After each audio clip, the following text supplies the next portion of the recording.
cuties, I'm Brittany with Stitches of Love Quilting, and in this video tutorial we're going to make this super cute little flower pot and gloves block 7 for your Garden Moments block of the month. Now this tutorial is for Sewing Machine Applique. So let's get started. You have, as always, your full color pattern. Inside you have all your steps for where you need to draw your accent lines and get prepped. And then, of course, your applique units that you're going to build. So underneath my fusing mat, I've put my placement guide, and that's on top of my glass mat and then my light pad.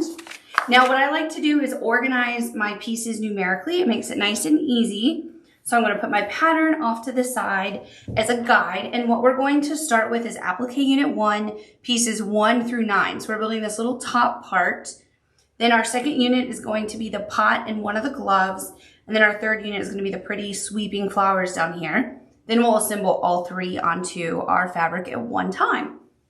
So up first is piece number 1. Now I did not draw my accent lines yet. However, I would recommend drawing your accent lines before you put all of your unit together. So I'm just going to show you quickly how you do that. You'll just put your piece over your placement guide, and you'll trace the lines. So you can use this Pigma pen. You can also use a Sew Line chalk pencil, whatever is your preference. I love friction pens, but you don't want to use a friction pen in this instance because when you iron your unit together, your lines will disappear. So just a quick tip, don't forget that that does disappear. Now we're going to put piece number 2 in place. And then number 3, our cute little seed packet. How adorable is this?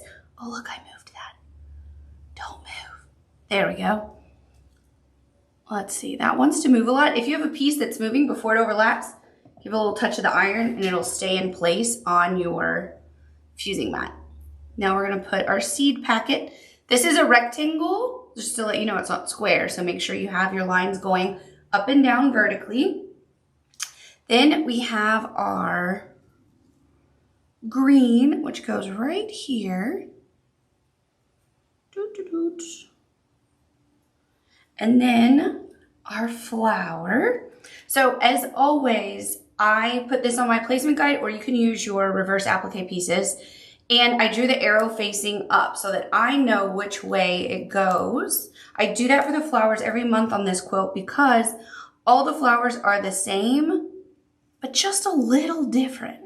Well, no, they're all the same, but they're turned a little differently. So it does make it challenging to put in place without drawing that circle. And now we're gonna come over here and do our shovel. Then number 8. Is this not a cute little shovel for your garden? I love it. Where was I? I was in Lowe's the other day because, gosh, if y'all knew how often I went to Lowe's, you'd feel sad for me. We're doing a lot of stuff to our house, and of course, we're always doing something to the office. But they had the prettiest set of garden gloves and little tools like this. And gosh, I should have bought it.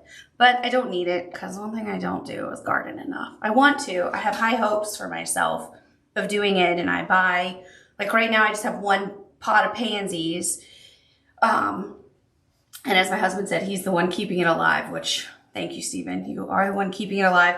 He was out of town for a week. I did water it every day. I feed the cat and I water the plant. So they're both outside on the deck in the same spot, basically. And it still didn't look like I watered it, but I really did. Anywho. Plus, it's starting to already get warm here in Florida. And pansies, as you know, a bit of an issue with the warm weather. Okay, so now our 3 pieces are in place. And again, you would have your accent lines already drawn on your cute little glove. But I mean, y'all, is that not too cute? Oh my goodness. I love it. So that's pressed together. Now I'm just gonna move this aside so I have more room on my fusing mat to build this little unit down here. So this unit has a lot of pieces. It's 13 through 25. So it's just the sweeping flowers across. There we go. Well, I don't even have that pattern in front of me at the moment.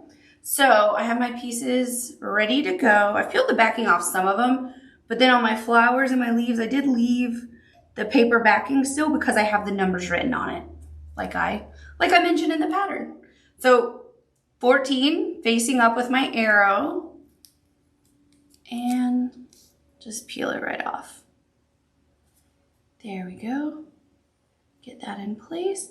Then our flower center, once you peel the backing off a little piece, make sure that you pay attention to which side actually has the sticky. You don't want to iron that to your iron. I've done it, it's messy. Now we jump over here to number 16. And then we have some leaves. We have number 17.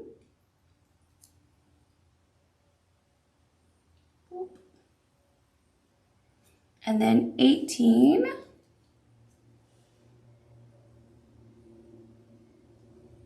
There we go. And 19.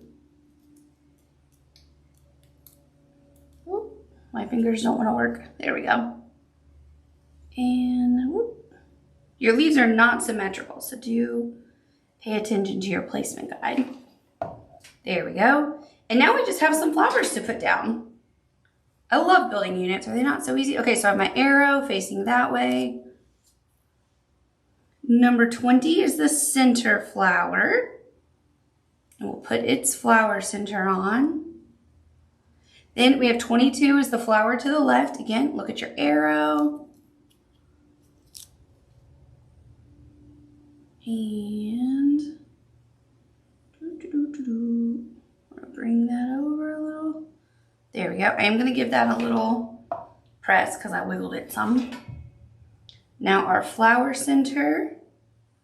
And then our final flower, number 24.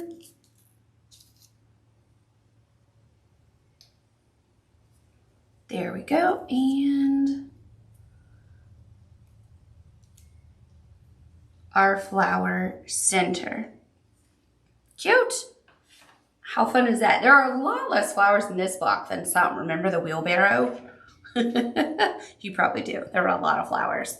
Okay, so now you guys know the drill. We're going to put it on our background fabric. You can put it all together as a unit now here on your fusing mat or on your fabric. It really is up to you.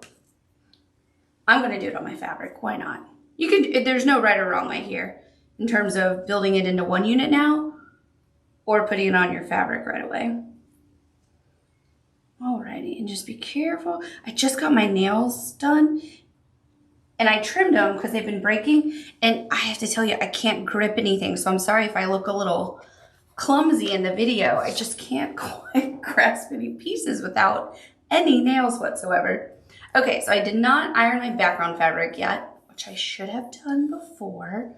I'm just gonna quickly press it. Iron yours better than I'm ironing mine, okay? Okay, so now we put our background fabric directly on our placement guide. Try and get nice and straight for you in the camera. And there we go. So just make sure you have your fabric, the pieces. And now we're gonna lay our applique units down in numerical order. So first up would be unit 1, right in place. Then our little pot. There we go. Oh my gosh, that's just so cute. Makes me happy. And then our flower unit down here. Oh my goodness. You guys, so cute, right? And now I'm just gonna give it a little tap everywhere, and then I'll go to my Steady Betty. I love it. Okay, I've made a little mess on my Steady Betty. Here, I'll come up here so you can see me while I clean up my little mess of pieces. And don't tell anybody, I have a trash pile on the floor because there's something going on. All the trash cans that I use in the office, no matter upstairs, downstairs, what room I'm in, they're disappearing. I don't know what's going on. So let me pull my Steady Betty over. There we go. I like to have all my stuff organized and within reach, but every now and then, best laid plans, right? Okay, so now let's go back to this camera for you. Take a look. We're just going to give this one more press. Now remember, you would have your accent lines everywhere. And now it's ironed to the fabric. So remember, with the garden moments, there's 2 ways to complete this. You're either sewing all of your blocks together as one big quilt top, and then you're gonna quilt it like you always would with your batting and your backing, and you're going to send it off to a long armer. You're gonna quilt it yourself. You're gonna hand quilt it. Maybe you have a long arm. However you finish your quilt, that's what you're gonna do. Or you're following the quilt as you go instructions, in which case you would wanna use your placement guide and trace the quilting, or you can quilt it however you want. But these are the exact lines Julie did on the sample. And then you would put your batting on, and you would do your applique with your batting already underneath. And that would be quilting the top of your block. Or you're gonna do it the traditional way, the classic way, which is sew all of your applique with the stabilizer behind it. Either way, you have a lovely table that tells you all the colors you're going to stitch. So let's get my sample out. Gosh, is it not just so pretty stitched? I love it. Okay, so we have our petal pink, which is a whole bunch of the pink on this. It's also the accent lines on your glove. So even though this fabric is called Plum, it's a B cross stitch Lori Holt fabric. I have a string. This is stitched with that petal pink. Your tawny tan is just the little stick of your seed packet. And of course, the outside of your seed packet will be stitched next. Your avocado, don't forget your accent lines on your leaves. Then you have your sweet pink as always, then your silver gray, your dark sapphire. I love, love, love this blue. It's one of my favorite colors. And then 1005 black. Now, when you're doing the word seeds, you can use your sewing machine and take that stitch down really, really small, maybe even as low as like a 1.5, 1.6, 1.8, and get a really nice line. And you can trace it several times to get a deep, dark look. Or if you want to, you can take a needle and thread and actually just sew through this. And if you're doing that, I would do it before you put the batting on, just because it's gonna be less to sew through and it's gonna be pretty easy to do. And then of course, white for your optional quilt as you go method, which this one is the quilt as you go method. So you can see that it's got the quilting and the batting. So that is the quick tutorial for block 7 of Garden Moments. Up next, we're going to be doing the Garden Lady, and no matter if you're doing Sewing Machine Applique or Embroidery Machine Applique, we're all gonna do it together, building the applique units and sewing it on the sewing machine just because it's such a large block. And she is, of course, the star of that quilt. She's so stinking cute. So I hope you are looking forward to making that one.